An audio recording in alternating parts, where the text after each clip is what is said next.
Alright, so the concept for this video is pretty simple actually. I'm just going to kibitz some rapid game, and by chance there's this King's Gambit arena, and you all know how much I love the King's Gambit. So we're going to take a look at the game from here, and it's going to be, well, the series will take a look at all rating ranges, but for now, for this video, I'm going to take a look at someone rated between 1600 and 1800. So about two classes lower than, or 1.5 of my rating, so I'll be able to better judge the inaccuracies, and yeah, it'll be fun, I hope. So I think I'm going to go with this player. He's not playing a game. Okay, then this guy. 1700s, bit low on the bullet. Okay, so we're going to take a look at this game, and it's not from the start. So the Folkbeer counter gambit. Okay, so the Folkbeer counter gambit aims to give back the pawn. It's a counter gambit, so not accepting the King's Gambit proper, and you go with d5 to kind of equalize as black. And it truly does equalize, of course, but then again, so do all openings. And here, white doesn't get the standard type of activity in the King's Gambit, so it's easier. d3 is, of course, a very bad move. Here you need to take, no question about it. d3, trading queens. I mean, that is possible actually in the King's Gambit, contrary to other gambits, because then your king is safe, and if black were to take the pawn, so what's the problem with trading queens in normal gambits? Like, let's say the Smith-Morra. The Smith-Morra, you're gambiting a central pawn, and without queens on board, you don't have activity, and your king is actually very safe in the Smith-Morra. It's your pawn's king that's not safe.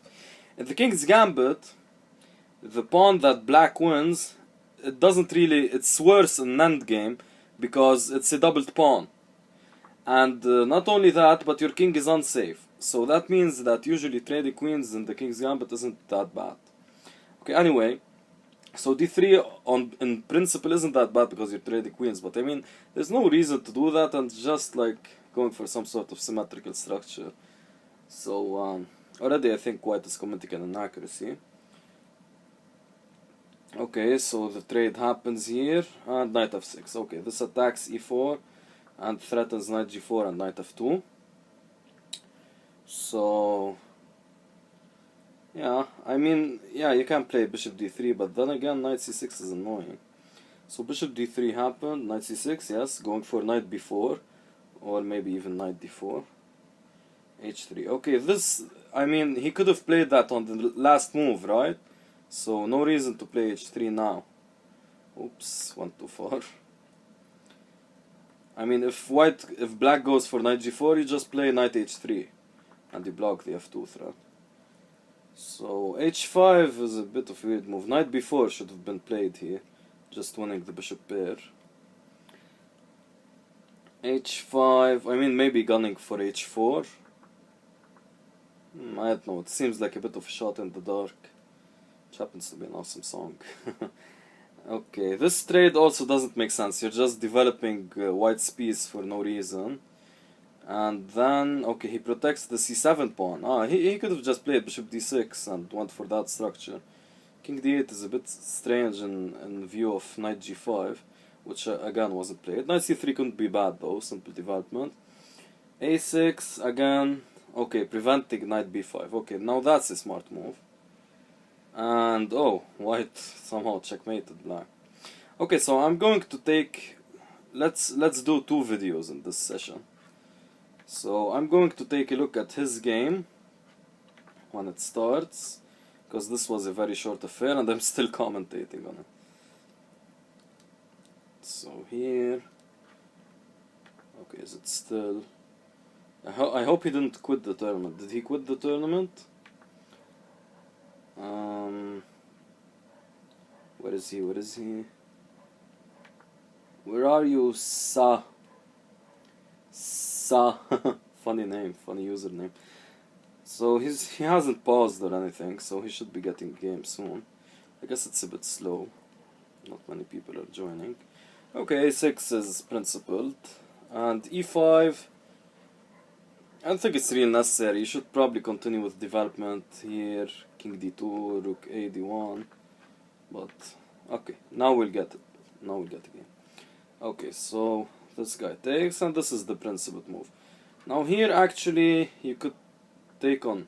Actually, yeah, the theory says you have to take on e4, on f4 or push pass. Queen takes d5 isn't that good. Probably not because of f takes e5 though. Maybe because of knight c3. Yeah, knight c3 is more prudent. You kick back the queen, it can't go to e4 because your knight is there. And yeah, this doesn't make sense. Okay, trading queens is fine, but yeah. I mean, this isn't bad for black, but for white, but you know. Okay, this move, yeah, you have everything covered. Yeah, and you get castled now. You should get castled. Yeah, and knight e7 is fine. To be honest, though, I'd probably develop the knight to h6. But there may be some d4 tricks later on with knight e5 and then taking here and then rook takes f6. That makes sense to you.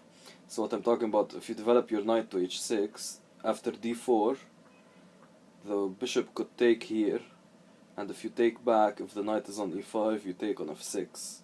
So you lose a piece. But this is a far off variation.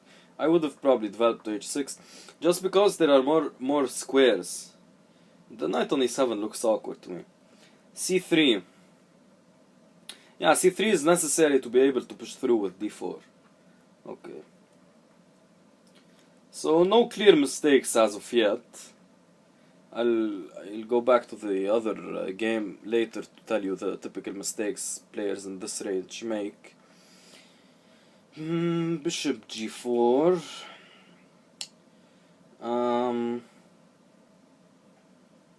I mean, the pin is pretty useless. A mistake people in this rating range make usually is trading the bishop for the knight for no reason, so you just lose the bishop pair. Especially here where it's a very open position, it's a very bad idea to do that. Okay, rook d8. It prevents d5 as well, but again, you should get castled here. There is no quibble about this. And see here, you committed your rook to d8. So he went bishop f4. Play the necessary moves first. Play castles. So if he goes bishop f4, you have rook c8. I mean, this isn't really much of a threat. You just go knight a5. And if bishop b5 check, you have c6. But anyway. Rook d7 is highly strange. Highly strange. You're just asking for knight e5 later on. Now maybe the pin is strong, because then you immediately go for knight e5. I guess after the pin a6 and knight e5 doesn't work because you take and you lose two minor pieces for a rook, so... Okay, knight bd2 is sensible, I guess. I don't know though, there should be a way to exploit this. Okay, maybe this is fine. And you have knight e4. Oh, knight e4 is a huge threat now. And then knight c5, forking these two. So already black is on the... Oh, wow, whoa. That's no. That's not the right way to go about things. Nuh-uh. Rook f8, I don't get this at all. Why is he keeping his king in the center? Maybe he has the wrong idea that because there are no queens on the board, this isn't actually an endgame, this is a queenless middle game. The king is a bit unsafe here actually. So maybe he has this idea that no queens on the board means I have to keep my king in the center, or it's better to do that. But here actually this distinction between what is an endgame and what is a queenless middle game, etc., this is very important. So an endgame is defined by... this is what we were talking about, guys. This is what we were talking about. You just trade the bishop pair for no reason. And now you're all clogged up. You have... this isn't a nice position at all. And now it's the two bishops on a very open board. Look at... just how open this board is, fighting against these two knights, so this is going to be a problem. Actually, no, even rapid is a bit fast for me to be able to get my commentary through. So, yeah. But anyway, this is one of the common mistakes. This is another common mistake. I mean, it does... Okay, the idea with f5 is that, you know, you can't really defend the pawn on f6, but on f5 it's defended. I mean, it wasn't attacked even, so there's no reason to do that. These pawn pushes that create weaknesses, I don't know, man. It seems weird. Now, he can simply win a pawn with bishop h6. The rook has to move, and then you lose f7. Yeah, this is the power of the bishop pair. I don't think he sees bishop h6 though, unfortunately.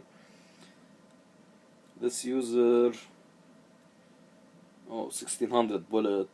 Okay, better at longer time controls. He should be able to see bishop h6 though at this rating. Bishop h6 is necessary. Well, I mean, it's winning. Even, I mean, d5, maybe. Nah. No, just bishop h6, it's easy. But the more he thinks, the more I feel he doesn't see it. Anyway, so an endgame is defined when the king is safe. This is the definition of an endgame. Not when there are no queens on the board. There could be queens on the board and it could be considered an endgame. That's what we call a queen endgame. And you see that a lot.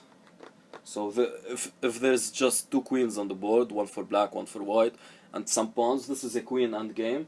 And it's a very complex one, and there are checks, and there may be some threats to the king, but usually no, the kings can just move forward and stuff like that.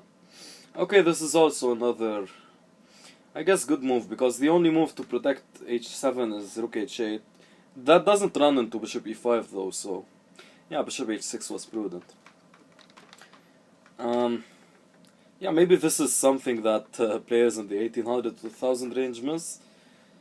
Like, I mean, it's a little bit of everything. All people of all ranges miss some things, but...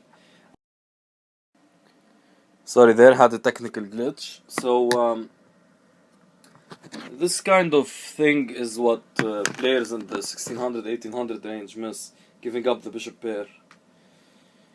And here... Okay, this is the bishop h6 now is a very smart move. Okay, so, and somehow, yeah, I mean, I guess if you go here, then bishop here, and then bishop f7, so maybe giving up the exchange was wiser, but, I mean, you're just completely lost here. So, yeah, and a queenless middle game is when there are no queens on the board, but the king is still in danger. So in this position, this is a queenless middle game. The king, there's still there are so many pieces on the board, there are bound to be threats to the king. So, yeah, it was much better to castle. Here, castle, and it's probably an equalish game. And if he goes bishop f4, your rook isn't committed to d8, he goes to c8.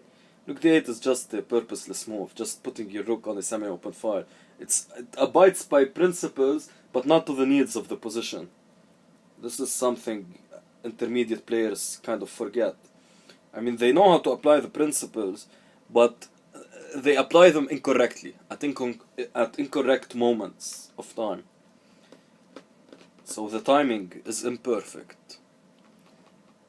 And the bishop for knight thing is a huge problem for intermediate players, and I don't know why, to be honest. I mean, just one time, think about it. I love the bishop pair. Just for once, think about this, and this will be enough for you to never do it again, you know. But they have their arguments, and sometimes they're right. I mean, overvaluing the bishop pair is something advanced players have. It's another problem. But I mean, I'd rather have an advanced player's problem than an intermediate player's problem, right? So,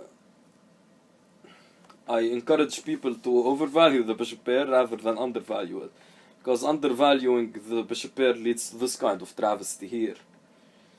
While, you know, overvaluing it probably won't hurt as much. There's a reason Larry Kaufman gives the bishop pair as plus 0.5 advantage, I mean. Okay, so... and we can check how Mr. Trancaxo will convert this.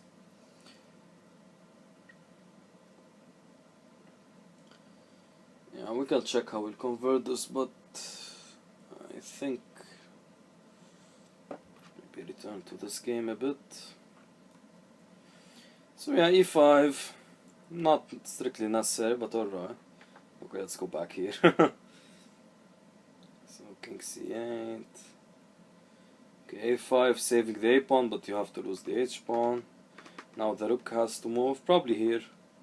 Just putting some pressure here, even though it's defended by the knight, but you put pressure and you attack this guy as well. Rook b5 seems sensible. It also prevents c5. c5 may be an idea. Yeah, rook b5 is good. And now to defend this pawn, you're going to have to play knight e7 or knight e3. Or knight d6 actually, I missed knight d6. Okay, c6 just attacks the rook but gives away the pawn, so an unfortunate move. Yeah, I think Mr. Sam missed what rook b5 was doing. He just thought it was putting pressure here, so he would be able to show away the rook, but f5 is unprotected. Here probably knight d6 actually. Yeah, but knight d6 hangs the a pawn, so yeah, this is a tough move to meet. And I mean watching them convert, this doesn't make much sense to me. I mean, the conversion may be imperfect or whatever, but okay, it's not much use. So a3 finally preventing knight b4, but too little too late, right? Now, okay, king d2, the right idea to be able to connect rooks, put them somewhere here. This move. Okay, I like this. Usually people have problems with relieving the tension, so people might take here and activate this knight. This is just free development. Here you shouldn't react to this threat, just play rook to the square. This is a good move. And I like this, putting pressure on this bishop. The bishop should have probably retreated. King d7 is... like bishop here is just... okay, I mean king d7 is just dangerous in my opinion. It finally does retreat. But yeah, too little too late now. Too little too late. So had the king retreated to d8, what would have happened? Oh, the analysis board isn't open. Okay, so let's open it up. Computer analysis. So had the king retreated to d8, I mean this check should be annoying. This check is annoying. Yeah. This check is quite dangerous, I think. And here... is there like a crushing blow here I'm missing? Like something with takes or something? Actually, yeah, maybe takes. And then bishop check. Can't move here, can't move here, can't move here, you have to block. This is actually mate, funny enough. Yeah, so I was missing something. Okay, so king d8 just gets mated, so you have to go king c6, but that's probably also a mate. Oh, look at this, beautiful. So the king still survives on c7. Yeah, this is another common problem, bringing the king forward. Should just retreat. Yeah, it's over. Surprisingly, he had a bit of an advantage here. Here, maybe b4, knight b4. It wants to go bishop e6 for development, okay. I mean, knight b4 isn't a bad idea. And yeah, bishop d6, king d8 isn't good. Knight c3 is fine, maybe knight g5 though. I was thinking. I guess here he plays something like this, no? But I much prefer this than knight c3, but okay, the engine doesn't think it's wrong. e5 is fine also. No, not a big mistake. Oh, here it wants to take with the bishop. Ah, yeah, of course. Now bishop d6, and this bishop is hanging, so if you take, he takes back. So rook takes e5 was a bit senseless. Yeah, definitely not here. I wanted to retreat, but yeah, bishop d6 is much better. And this kind of thing, and yeah. So actually white played pretty well here.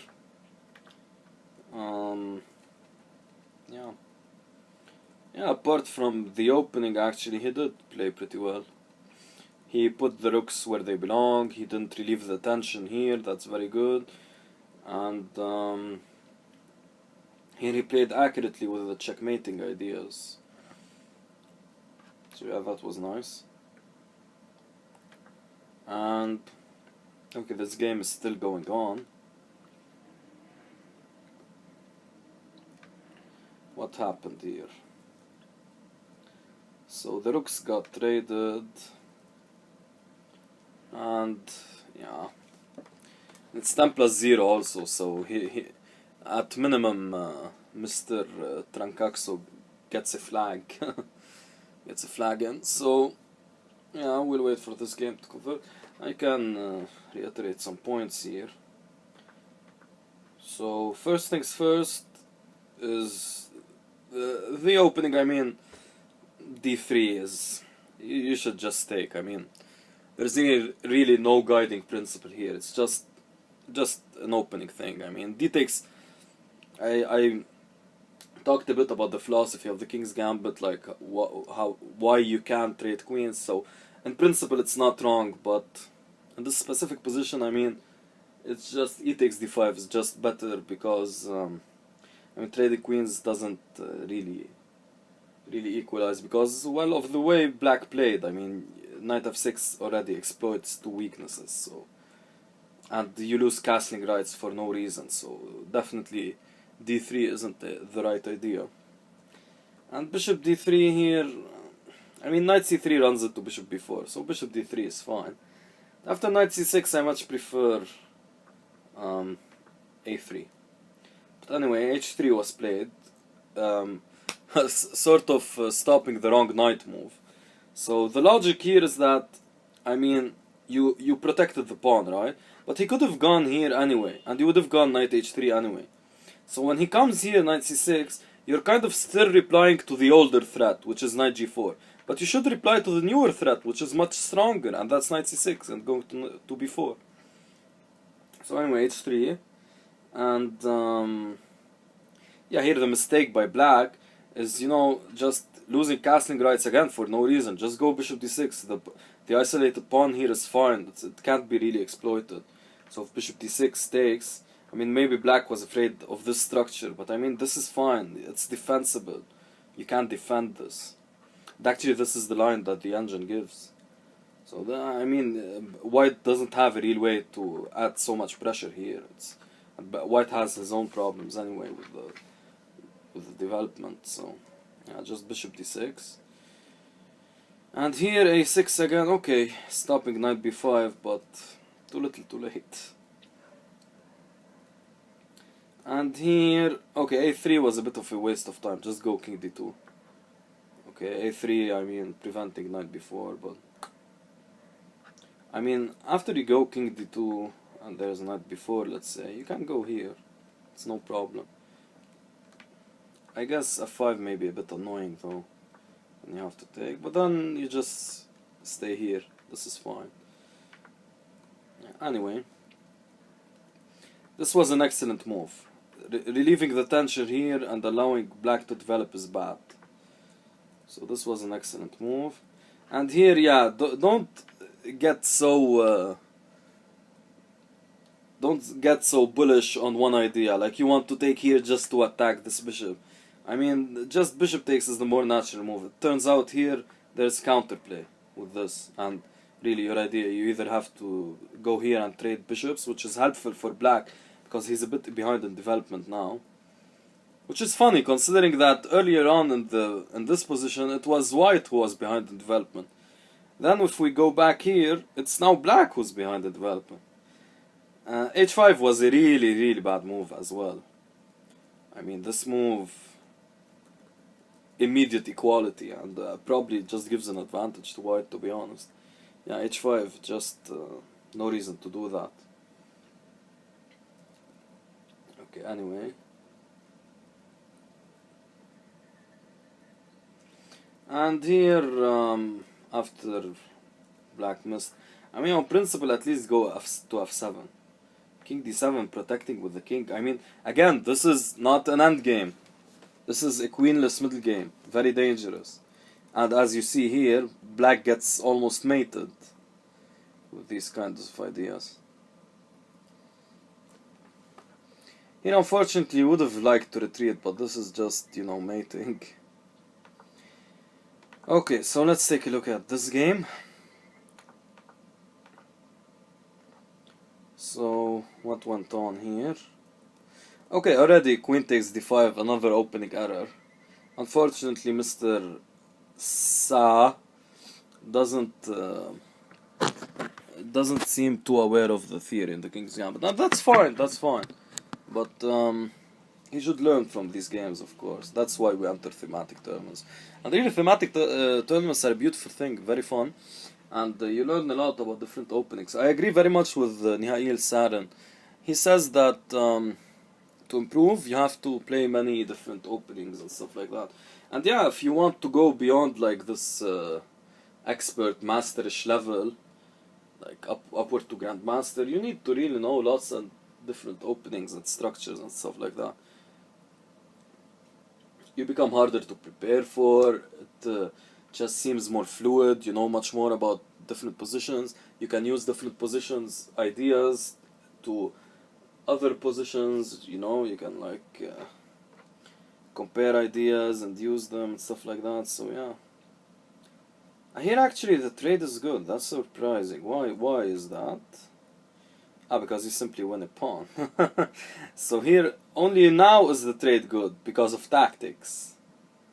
Yeah, because of a tactical motif.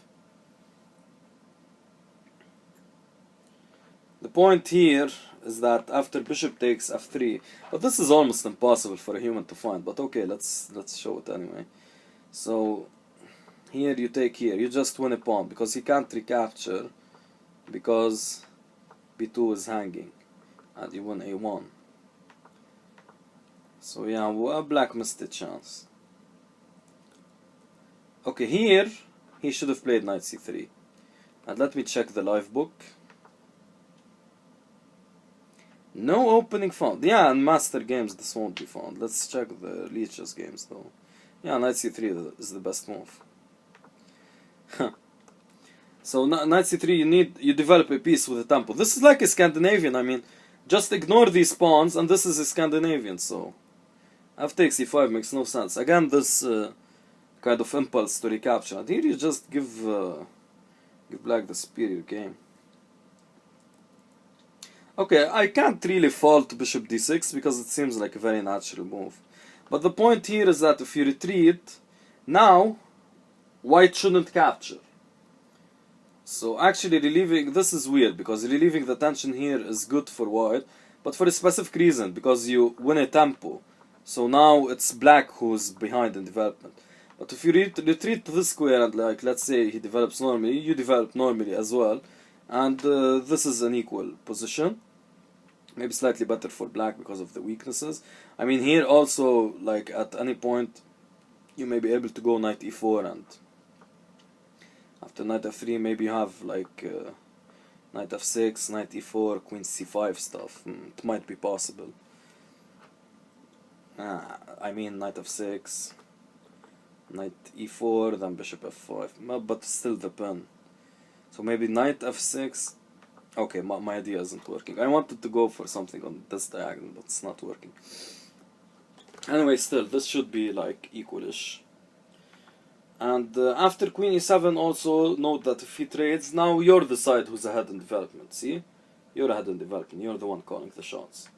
So that's a bit weird that bishop d6 isn't, but it's for a specific reason, because you lose a tempo. So now it's white who's ahead in development. A very subtle point. Okay, see, rook d8. You're already giving black this option. And bishop f4 fails due to a tactical shot that I don't think many humans will see in a rapid game. Like, it's a bit difficult. Like removing the defender of d4 and then noticing that d4 and the check and you win b2 and then a1, that's a bit difficult. Okay, but rook d7 is step in the wrong direction, and here just not paying attention to white's threat. So here you should at least do something about white's threat. Maybe even bishop here. But then again that runs into... no, it doesn't run into knight h5. Yeah, maybe bishop here. Computer recommends bishop e6. That's also possible. Okay, so... again, bishop f3, no reason to do that. Again, the evaluation keeps going down. And here it's just over.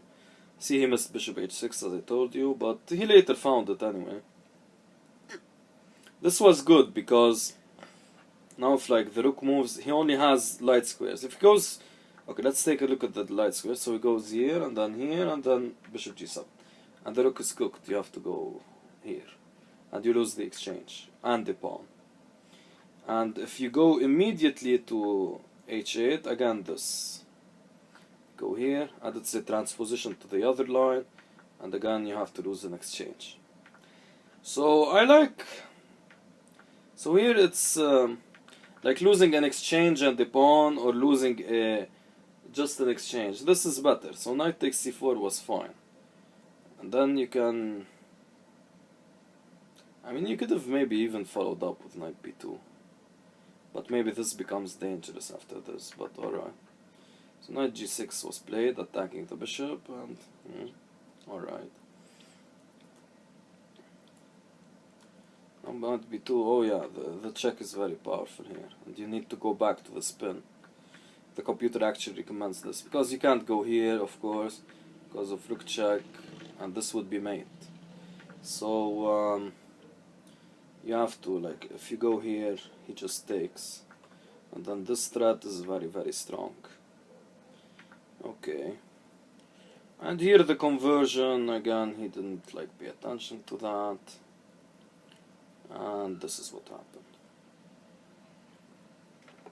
So again, the bishop pair, very important for intermediate players. Very important. Also, take a look at the opening, be careful in the opening. Okay, and here this kind of idea about losing tempos, don't do that. Yeah, actually I was talking about knight h6. I thought that was a better plan of development. Also you protect f7 further. So I was talking about this kind of line. Also, I mean d4 here isn't good, so okay, let's say he plays this and d4.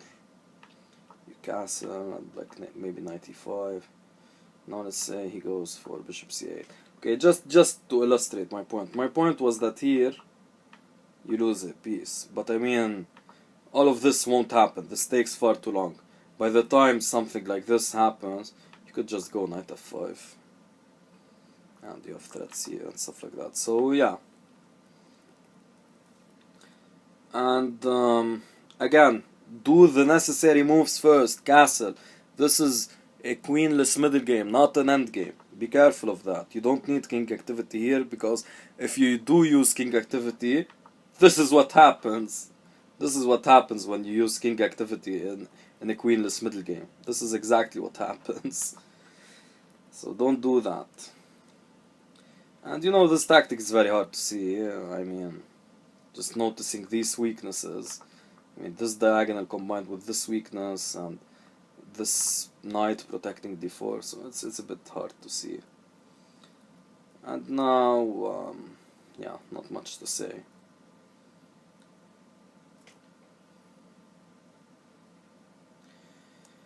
So yeah, this is what we learned from this game. This game, again, be more accurate in openings. Was it necessary to lose castling rights? The answer was no. Just take here and you don't lose castling rights.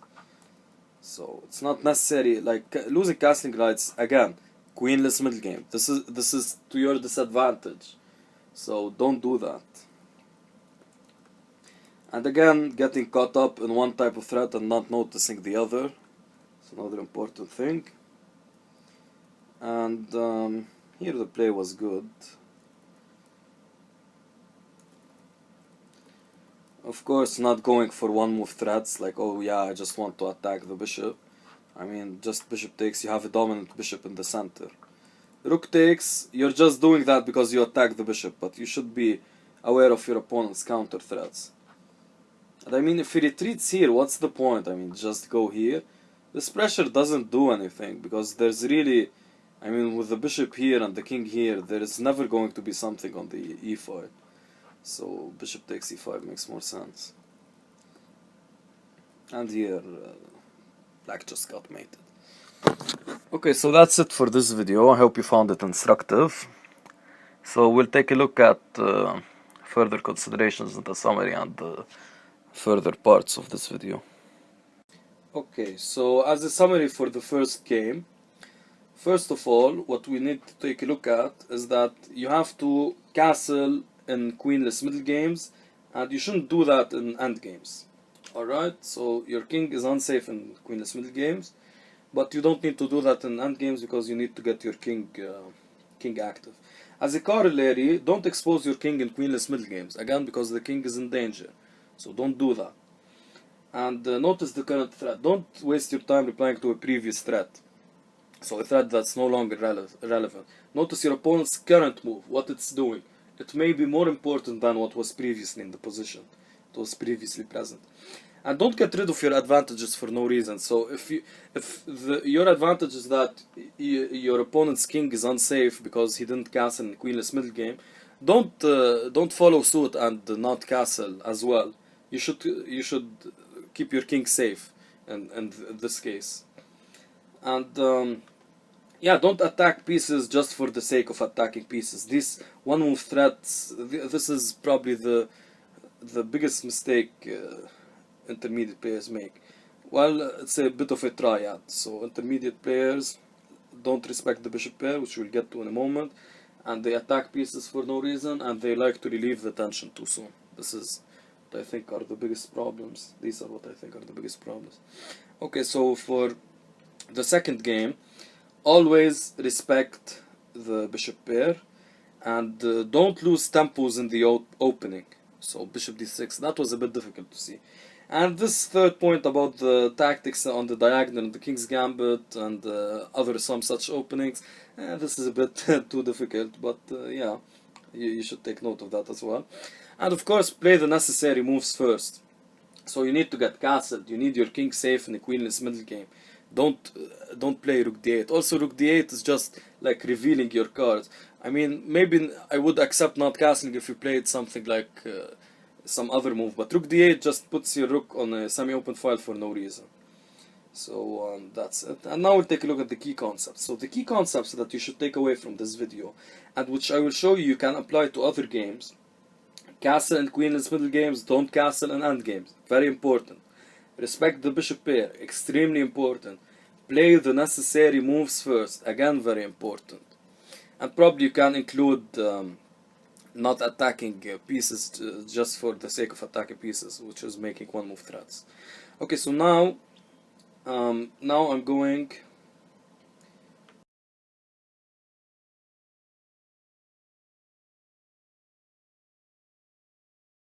Okay, so it didn't take me long to find this game. Here we can see the concepts we talked about. So again, this queen d5 was played, which is obviously wrong. And again here, black could have gained the tempo, with white could have gained the tempo with d4. So knight c6 wasn't very accurate, again queen e7. But anyway, okay, here, d4. you should get castled as soon as possible, as soon as you can. This is a queenless middle game, dangerous stuff. Get castled, please. And there are weaknesses here. Don't leave your king in the center. And d4 just fails tactically anyway, it loses a pawn. And here again, the computer recommends castling, but I checked it at higher depths, like about depth 27. And it does recommend the move I'm going to suggest. Bishop d1, defend the pawn and keep the bishop pair. Very important. Again, king d1. King d1, I mean, castling, the computer's suggestion, doesn't respect the bishop pair. Bishop d1, king d1, not only doesn't respect the bishop pair, but also doesn't respect king safety. Again, queenless middle game. Please, take note. King safety. So we can see how these two concepts, king safety and the bishop pair, would have helped us find the right move here, which is bishop d1. Alright, and the game here, yeah, you should just check. Again, not respect, here it's not the bishop pair, but not respecting bishops in general. I mean, was there any reason to do this trade? There was no reason at all, zero reason.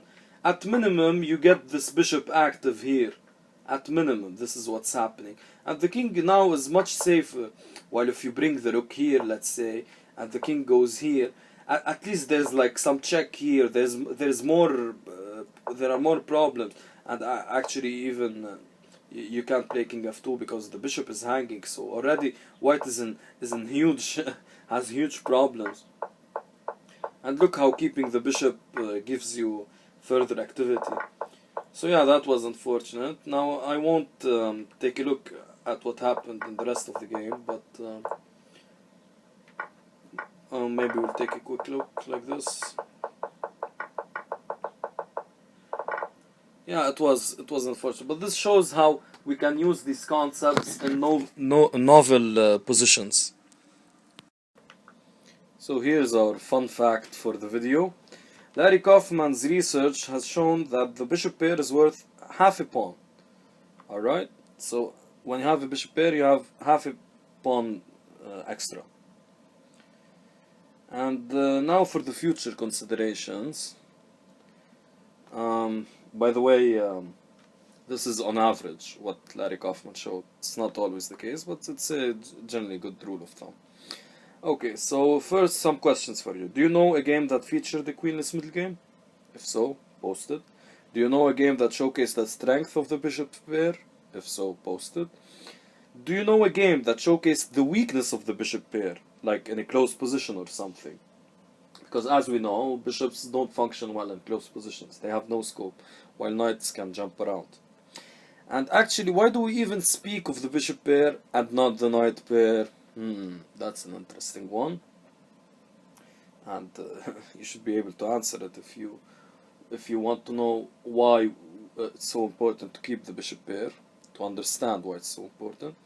And finally, the last question is a bit separate from others because it's not a question for you, but like a general question that's still unanswered, or well, relatively unanswered. Can a queenless middle game with all pieces on board, like everything except the queens, ever be considered safe? Can we construct such a position? Has a game been shown that shows such a position?